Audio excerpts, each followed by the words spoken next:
Hey guys, it's me, EODGamer here, and in this video we're going to be talking about Seele in 1.4. Is she still worth it? Is she still worth having? What is she good for? Let's talk about those things. First things first, you will see a lot of hate or a lot of gossip on the community saying that she has fallen off so much, practically very weak now. There are many other stronger DPSs, for example like Imbibitor, Lune, Jingliu, as well as Blade. But to put it into perspective why a lot of people are feeling that way is likely these are long-time players who started the game in 1.0, and back then if you like rewind the clock, she didn't really have too many competition. The only alternative really back then was like Yanting as one of the stronger DPSs in the game. Back then he was considered like top few before even of course Jingyuan was being released. That shows how concentrated the game was to be in her favor. And of course as game progresses, more DPSs are added into the game. It's just the nature that DPSs, because they deal damage, they are competing with a lot of other characters who also deal damage. How Hoyoverse like makes and mitigates this, of course, is by shifting the meta a bit, and we slowly progress from single target hunt characters doing quite well. That's why like Yanting as well as Seele did quite well, and then it moved on towards a more destruction oriented meta where these three characters came out like more or less like back to back in the different patches, and they all were very strong characters, still are today, and two of them are even the top DPSs, with Jingliu and Blade's team probably one of the highest output DPSs in the game. Now it's a distraction meta that we are in, and that is why a lot of people are feeling that way in version 1.4, that Seele maybe has fallen off, not as good as she was, and that is just to frame like the perspective why everyone is feeling a bit of disdain. But it's natural because more DPSs in the game, more competition is normal. But how Hoyoverse and turn-based games generally approach things, I've been playing games for 10-20 years, turn-based games, and what it normally will do is they will rotate not only in elements, but they also rotate in terms of the monster weaknesses. From destruction, they will move eventually to erudition. I think is what's going to happen next, especially we see Argenti coming up, and eventually we'll go back to hunt DPSs if we don't consider like DOT and other follow-up attacking kind of styles. But that is my thoughts on how the rotation is. Basically every dog has its day. Seele and Hunt were started off the game meta, and they'll eventually come back meta as well. They all take turns, so don't feel too like upset about her being not like the number one DPS. I don't think it really matters. More importantly is you like the character and you play the character. For me, I still play her on a daily basis. This is my daily farming team. Of course, I have her slightly well invested with E6 as well as S1 Light Cone. I talked about like whether these are important in another video. If you're interested, you can check that out as well. But anyway, now let's go in the video. What is she good for right now? We know what is the game state now. We know she has fallen off. What exactly makes her outstanding? I'll give you 3 things that makes her currently in the game very relevant still, and I think is points to consider. From the most relevant to of course something that's a bit more theory crafting and predicting into the future what might happen.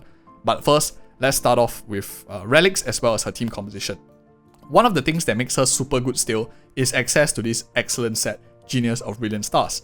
Why this is so good is not only it gives her quantum damage, but it ignores defense 10%, and if the enemy has quantum weakness, another 10% in the set. So you have a 20% defense ignore if enemy has quantum weakness, buffing the same type that she's on as well. This set is so good that people were actually proposing to build it on characters like Jingliu just to ignore the enemy's defenses. That shows how strong this set is, and Seele can use it very well.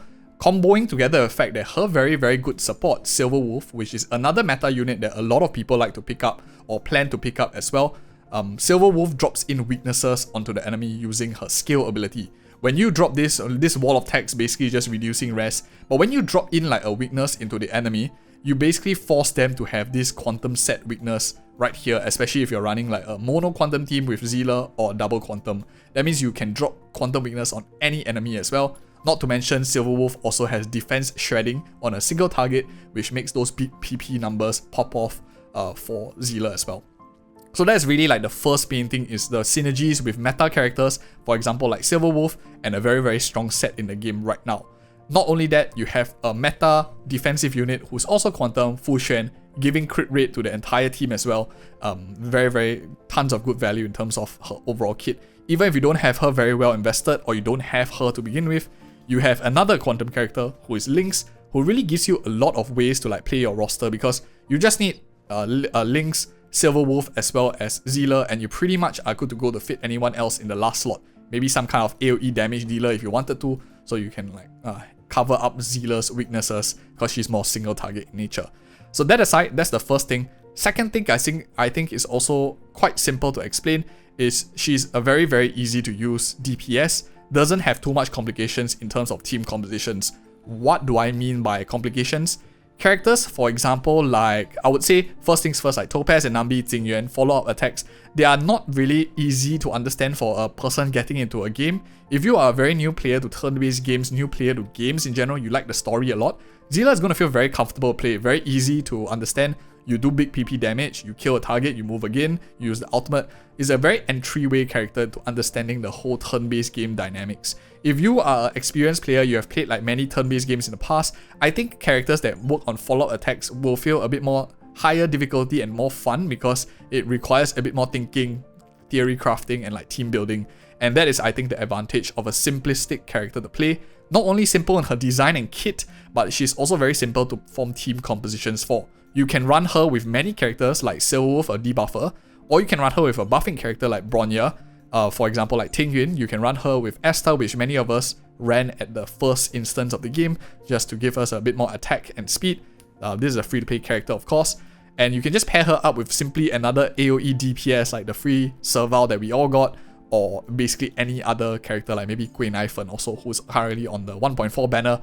A bit more DPS oriented or AoE focus to benefit her. Still will work quite well in order to just get by. It won't be that the maximum output DPS in the game, but if you compare to other characters in the game, like for example these three, well, these two are a bit more niche, requiring a bit more specific set of conditions to thrive, are definitely more flexible than any of the other DPSs. So I think that's the second point that makes her probably one of the best in the game, is still her simplicity and ease of use. Other than that, it's really, you don't have much options in the quantum category right now. It's Ting Chue. If you don't have E6, if you have E6, you're either super lucky or you are already a long time player. In that case, you probably will know whether you want Seele or not, and these are just my opinions for the second part. The third part that I think is very, very important to know is fundamentally what makes the character different, and that is their base stats. Out of all of the characters in the game, I think she is by far the 20% faster than the second fastest, 115. If I'm not wrong, the second fastest unit, I think, is it Danheng 110, or is it, I think Yanqing is slower. It's basically one of the Han characters or Tingyun, I know. So Danheng is slightly faster, Topaz is same as Danheng. Topaz is a new character, so I wasn't very familiar with that. But Tingyun is super fast, and she's like 112. So I think Tingyun is like the second fastest character in the game, 112. And of course, Seele is still the fastest, 115. Why this makes a difference is if we ever have a day that first turning becomes very important, Seele will always move first, especially if you have the action advance like a relic set placed on her. And for some reason, if you needed to one-shot enemy, maybe there's like PvP or some competitive game that you need to one-shot a high value target, moving first, it has huge advantage, and she also is able to stack a lot of speed in her kit as well. So she does get quite a lot of speed. With her Eidolon 2, she generates like 50%, 25, stacking with another 25.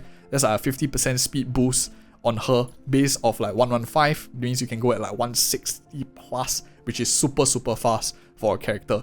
And I think when the day speed does become very critical, which so far most turn-based games show that speed and action movement is very important, I think Seele will likely outperform if you need to take that first turn. No other character has that kind of speed currently in the game. Tingyun doesn't have any sort of like one-shotting ability and pushing ability for another team member. Even Bronya, who has the ability to push, they managed it by making her quite slow, so only just a 99 speed, compared with if your opponent has a Seele that's fast and can one-shot. That's a 115. But this is of course more for the future theory crafting. Who knows where they will take the game. It's just something that I wanted to point out to be very comprehensive in this guide video. And yeah, if you appreciate such content, I likely will be doing this every single patch for the new rerun characters coming up in future. So you can stay tuned if you like such kind of videos, just to get you a very quick overview on the game state as well and where characters currently stand. And do check out these two other videos, which I think will be very, very helpful for Seele content too. Thank you so much for watching. See you in the next video.